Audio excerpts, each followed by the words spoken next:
बहुत स्वागत है हमारे YouTube चैनल में एनालिसिस फॉर मैथमेटिक्स। आज हम लोग फिर से एक नए टॉपिक पे बात करने जा रहे हैं जिसका नाम है पाइथागोरस थ्योरम। इसको हिंदी में पाइथागोरस प्रमेय का थ्योरम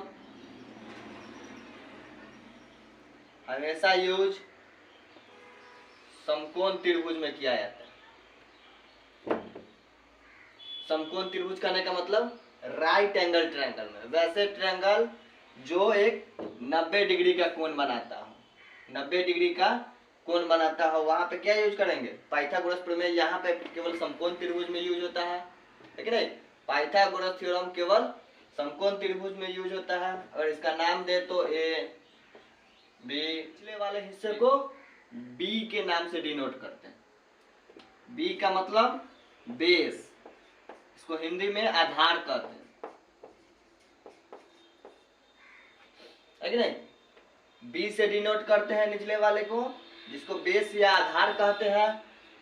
लंबे वाले जो जो खड़ा रहता है उसको क्या कहते हैं? इसको लंब कहेंगे। और इसको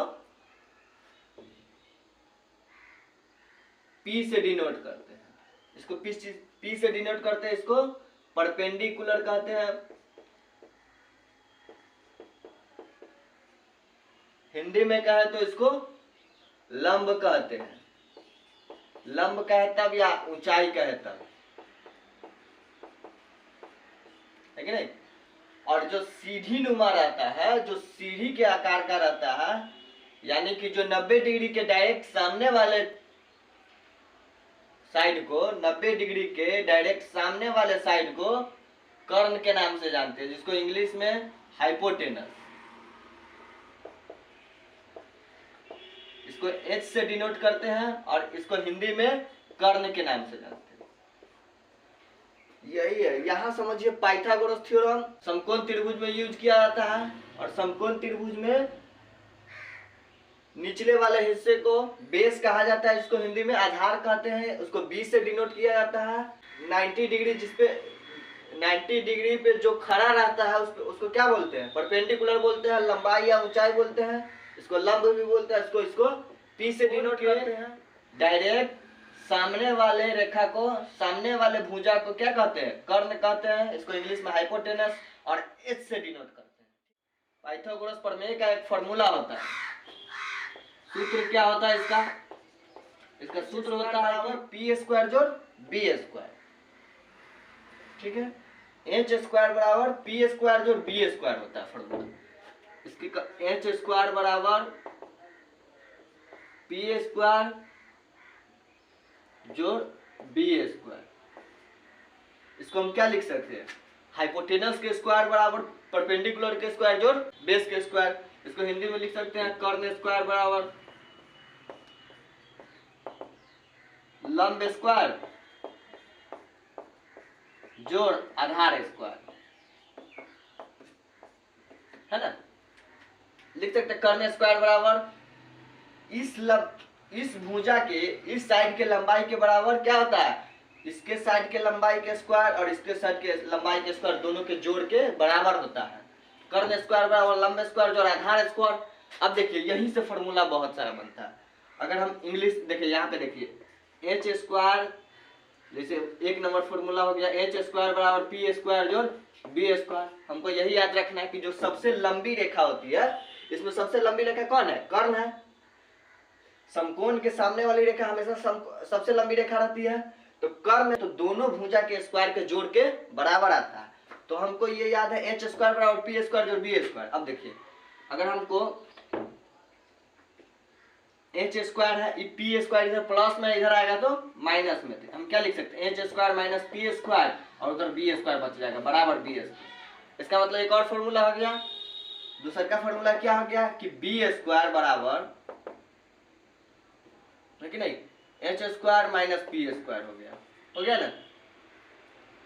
बी स्क्वायर बराबर H square minus P square हो गया। यहाँ पे एक और फॉर्मूला हो गया। और इसी से देखिए, फिर इसी से देखिए, चाहे इससे देखिए, तीसरा फॉर्मूला क्या आ जाएगा?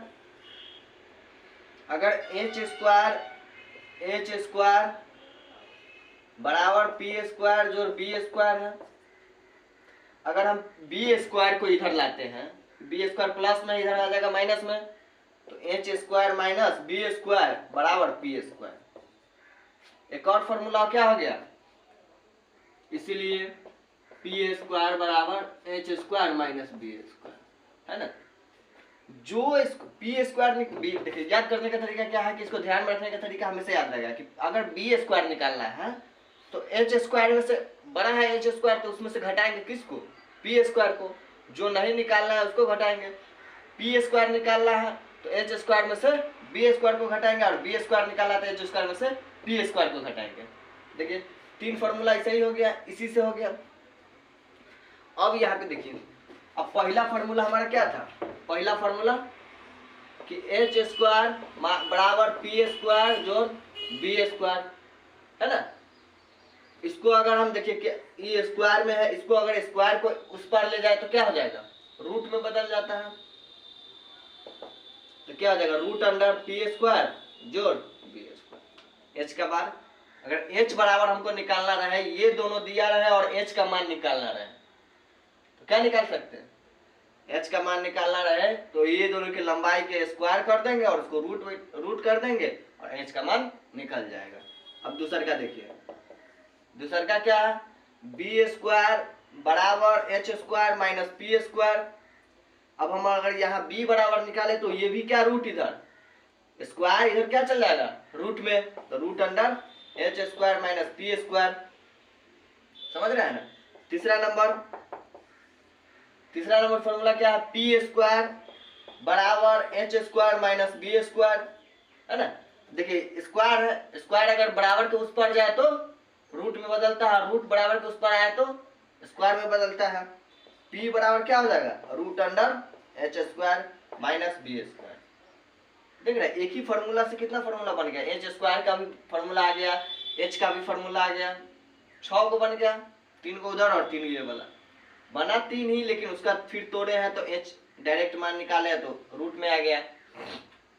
अब इसे सवाल बनाने का तरीका, अब इसे सवाल बनाने का तरीका क्या है कि जैसे देख यहाँ अगर मान लीजिए कि एक वो सवाल दिया है कि यदि हिंदी में ही बताया चाहे इंग्लिश में कि किसी समकोण त्रिभुज में यदि लंब का मान, किसी समकोण त्रिभुज में लंब बराबर 6 सेंटीमीटर है,